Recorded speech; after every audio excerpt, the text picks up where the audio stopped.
Eura, what a great event, and I'm absolutely gutted that I can't be there in person because women in AI and public relations has been a hot topic of mine for well over a decade. What I want to share with you today are the ways that, as women in AI and public relations, we can lead away from harm. When I first began working seriously with AI in public relations and communication, it wasn't because I saw it as a shiny tool or that I thought it would make our work easier. Yes, it does all of those things. The main reason that I steered my attention to what was at that stage an emerging field of practice was because I could see that it would change the conditions in the way that our work takes place. And not simply the work that we do, but how it was going to change society and the way that we engage with each other, the way that we work together, the way that we try to nurture and build community around us in the face of many economic, geopolitical, social pressures around the world. Over the last decade, I've explored AI from pretty much every angle I could find. I've looked at how it can support research, scenario planning, internal communication, public engagement, crisis prep, evaluation, reputation management, all of the areas of our work, particularly with an eye on strategic decision making. I've tested tools, I've built training, I've developed frameworks, and I've helped practitioners around the world understand where AI might be useful, where it might be risky, and where it shouldn't be used at all. So I don't come to this discussion as somebody who's anti-AI, but I do come to it as somebody who's spent 10 years asking the key question as far as I'm concerned, and that is, what happens when AI enters the spaces where human judgment, public trust, and social responsibility are supposed to live? That question's important for everyone, but it matters particularly for women. Because while AI is often presented as neutral, efficient, and objective, the systems that we're using are built from human histories, human choices, human data, and human power. And those histories, choices, data, and power structures have not treated women equally.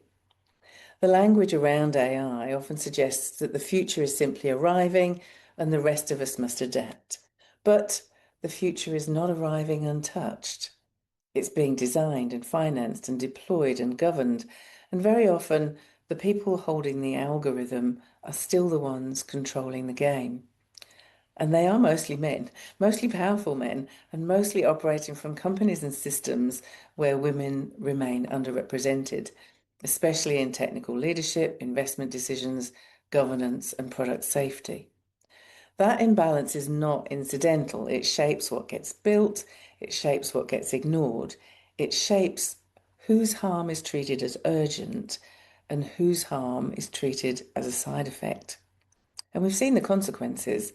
We've seen facial recognition and surveillance systems misidentify women, particularly women of colour.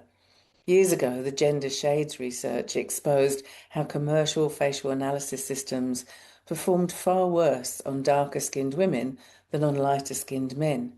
That wasn't simply a technical glitch.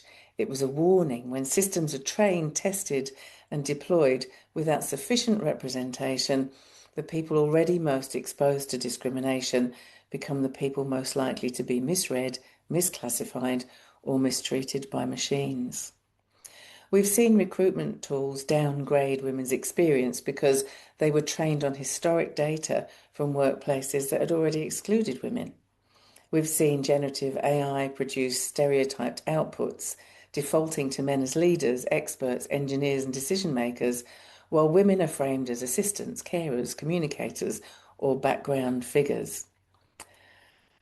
We've seen women journalists, politicians, academics, activists, and public figures targeted through AI-generated abuse. Reporters Without Borders reported this year that 74% of journalists targeted by deepfakes in its global analysis were women. That figure should stop us in our tracks. These aren't abstract risks, they're professional risks, democratic risks, and personal harm. UNESCO and the Centre for Journalists previously found that nearly 3 in 4 women journalists surveyed had experienced online violence. Now AI has increased the speed, scale, and believability of that violence. Abuse that once took effort can be generated in seconds. A synthetic image, a fake video, a cloned voice, fabricated statement, or manipulated screenshot can travel away before the person involved, the victim, even knows it exists. And then there's synthetic intimate imagery. AI image generators have industrialized what used to be more difficult to create. They've made it possible for people to generate sexualized, intimate, or humiliating images of women without consent, without skill, and often without consequence. The Grok nudification scandal showed how quickly these harms move from the margins to the mainstream. A tool embedded in a major platform was used to create sexualized images of women and girls at scale. After public outrage, some restrictions followed, but the lesson isn't simply that one tool failed. The lesson is that the abuse was predictable, it was foreseeable, and it had been warned about, but still the harm came first. And that's a pattern that we have to break. In public relations and communication, our work sits at this junction between organisations and people affected by organisational decisions. We're not content producers, we're relationship builders, we're sense makers and advisors, advocates and guardians of licence to operate. That gives us a particular responsibility when AI is being introduced into our organisations. We need to help leaders understand that AI is not just a tool choice, it's a governance choice, it's a relationship choice, and it's a trust choice with public consequences. When an organisation uses AI to determine who gets a service, a benefit, a job, flagged as a risk, who's ignored, who's believed, who's doubted, it's not improving efficiency, it's changing the nature of the relationship between the organisation and the people it serves. Here in New Zealand, we're seeing proposals to reduce public sector workforce and rely more heavily on AI and digital systems. The language around it's familiar: savings, productivity, doing more with less. But public service isn't a spreadsheet function. Public expertise is not an administrative inconvenience. The work of understanding context, recognising vulnerability, interpreting need, and exercising judgment can't be just automated away. AI might support public servants, it might help them find information more quickly, detect patterns, prepare scenarios, manage knowledge, reduce repetitive workload. But when AI becomes a substitute for human capability necessary to serve citizens well, the risk of all of this shifts onto us, to the public. And the people who carry the greatest risk, usually they're the ones who are already the least powerful. So women, children, older people, disabled people, migrants, low-income communities, Indigenous communities, and anyone whose life doesn't fit neatly into the data categories that historically have been constructed and assigned to them. This is where we, as women in public relations and communication, have a vital leadership role. But as with everything, we're going to have to stand up and fight for it. We understand relationships and context and appreciate the gap between what an organisation intends and what people experience. We understand that harm doesn't always begin with malice. Sometimes it just begins with a bad assumption or an incomplete data set or rushed implementation or a decision made by people too far removed from those who will live with the consequences. So what can we do? First, we insist on asking better questions before AI is deployed. Not can we automate it, but should we automate it? Understand who's affected, who benefits, who carries a risk, the data that's being used, who's missing from that data, the assumptions that can be built into the system, what happens when the system's wrong, who can appeal, who's accountable. There are so many questions that we need to be asking. And those questions are far beyond can we automate it? It's the why. Second, we move AI out of the technology corner and into organisational governance. They shouldn't be decisions taken solely by an IT team or a procurement team or a vendor good at sales. We need to be involved in the decision making because AI changes the stakeholder experience, and trust, reputation, engagement, and social license will suffer if we're not involved. If a system touches people, it touches relationships. And if it touches relationships, it's part of our field of responsibility. We also need to push for bias and harm audits before any deployment, not after the damage has occurred. That means testing systems with diverse scenarios, including messy, human, uncomfortable cases that don't fit ideal workflow. It means testing for gender bias, racial bias, exclusion, language barriers, cultural context, and the compounding effects that occur when people sit at more than one point of disadvantage. It also means refusing the lazy comfort of average performance. A system that works well for most people but fails badly for a particular group is not a success. It's just a risk living in a dashboard. And last, we need to advocate for clear internal rules on acceptable use. Every organisation should have firm positions on synthetic imagery, impersonation, deceptive content, surveillance, automated decision making, and more. They shouldn't be buried in policy documents. They need to be visible, understood, trained, tested, and enforced. That then allows us to support regulation and legislation that recognise real harms. A pushback has happened. We're seeing survivors, journalists, campaigners, lawyers, and others forcing governments to respond to what's happening. But none of the measures so far are perfect. Regulation will always struggle to keep pace with technology. But public pressure, collective pressure can work. Advocacy can work. Evidence can work. We also must make women visible in AI leadership. Visibility matters because absence becomes permission.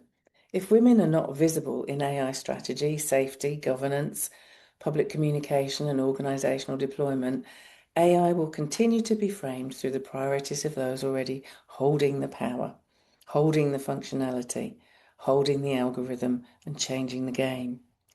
We need women to be involved with building, testing, advising, auditing, communicating, educating, activating, and decision making.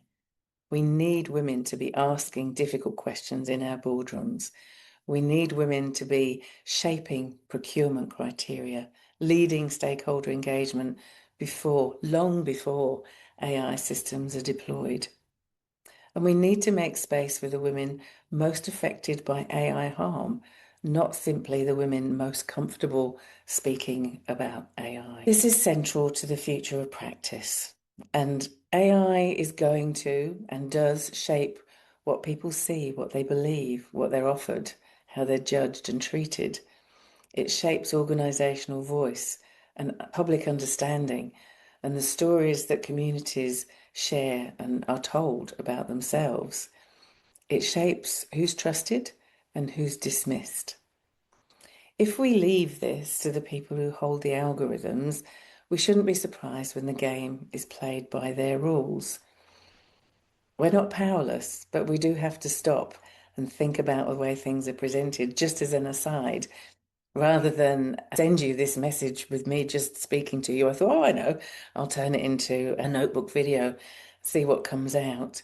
And even though my notes and documentation and writing was all about women in AI and public relations leading away from harm, the automated voice that was selected was male. And I mean, it made me laugh, but it also made me despair because that was the default of the data system, because I'd asked it to be authoritative, so we got that default to the male voice. Anyhow, we're not powerless. We can change the questions and we can challenge the assumptions. We can assist on human accountability and protect people from foreseeable harm. Don't let efficiency become an excuse for discrimination. That's what we're seeing at scale. Help organisations understand that the responsible use of AI is not about preparing innovative solutions to productivity challenges, it's about remaining worthy of trust. That's the leadership position that women in public relations and communication can take. Not because women alone should have to fix the harms of AI, but because our work has always been about relationships, responsibility, and the consequences of decisions made at a distance from the people they affect. AI is one of those decisions, and we need to be there and lead away before the harm is done. I really wish I was part of your conversations today in person.